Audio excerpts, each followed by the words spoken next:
Hey everybody, welcome to this week of Misheard Media Live with me, Lindsay, the owner of Misheard Media, a media and live events company that connects girls to the world, creating a global community of confident girls through our international blog and live events.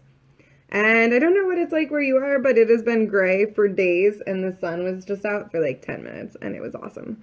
So wherever you are, I hope there's some nice sunshine and hopefully maybe some warmer and or drier weather.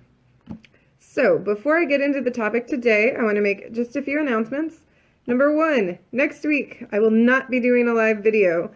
Once a year I work on a heavy metal cruise and that time is next week. So I will be on the high seas and I will not have service. So unfortunately I will not be here to share a live video. Number two, February 28th at the Silver Spring Library is our first event of 2019. I'm so excited. This event, which is all about personal power, is going to help you manage your difficult and challenging emotions, focus on your inner strengths, and create a positive mantra. All of this is going to make your life calmer, easier, better all around. After the event, you're going to feel so much more confident and prepared to handle whatever comes your way, which is going to help you at home, at school, and like really anywhere that you show up. I'll share the sign up link in the comments, and this event is free, so space is extremely limited, so you better grab a spot now because February 28th is right around the corner. And number three, we are hosting not one, not two, but 3 week-long summer camps this year in partnership with the Washington Cathay Future Center, which is in Shady Grove. These camps combine creativity and leadership training with hands-on making and doing cool stuff. So I will share that sign up as well so you can figure out which week is the best for you and grab your space while it's available. Okay, now into the topic, the reason that we are all here. I wanted to talk about one of the ways to manage difficult and challenging emotions, which is journaling. And I wrote a blog this week for my friend over at Courtney Harris Coaching. If you haven't read it, you want to check that out. All about the benefits of journaling and how it can make you calmer, less anxious, and overall just healthier.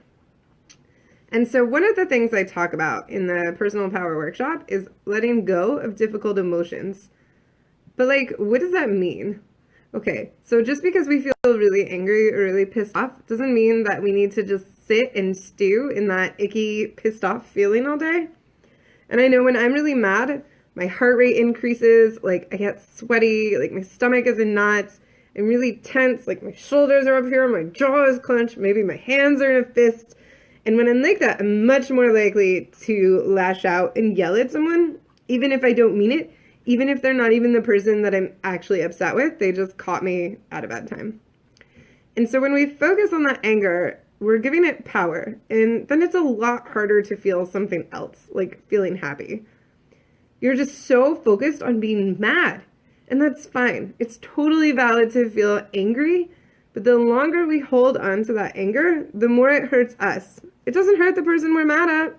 They're just going on about their lives. We're the ones that are suffering with this anger and this rage, and it's just, like if you know how it feels, and I'm sure you do, I'm sure you've been angry, you know how icky it is to feel like that. But what can you do? Well, one of the benefits of keeping a journal is that you can take all that anger and dump it all out onto the page. No one's ever going to read it but you. So you can be as angry, as mean, as nasty, as pissed off as you want. And I know that when I pour out my feelings, like through writing, which is what I normally do, or even just in like a blank Word document on the computer, I feel a lot lighter afterwards.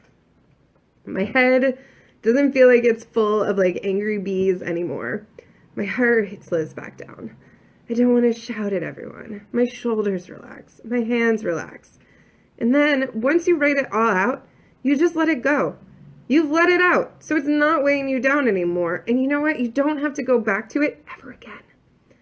So to get the most benefit from journaling, you want to make it a habit.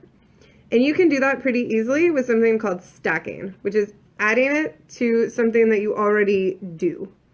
So let's say before you go to bed, you're laying in bed, you scroll on your phone for 20 minutes, and then you set your alarm.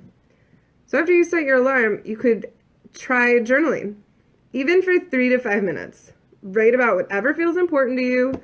Write super honestly, because no one ever has to see what you're writing if you don't let them. And see how that feels. It's a really easy way to develop a positive and healthy habit by combining it with something you're already doing, like setting your alarm before you go to bed. The way journaling works best is to find a way whatever works for you. The best journaling routine is the one that you actually do. So whether it's in the morning, at night, after school, whatever, that's the best routine for you. And this is just one of the coping and calming strategies I'll be teaching on February 28th. So if you want to learn some similar techniques like journaling, or some totally different techniques, which I'm not going to give them all away, you'll have to come to the event to find out. But sign up. I'm going to share the link in the comments. If you are a journaler, I would love to hear about your experience or what works for you. And if you're not a journaler, why don't you give it a try for a week and come back and tell us all how it goes. All right?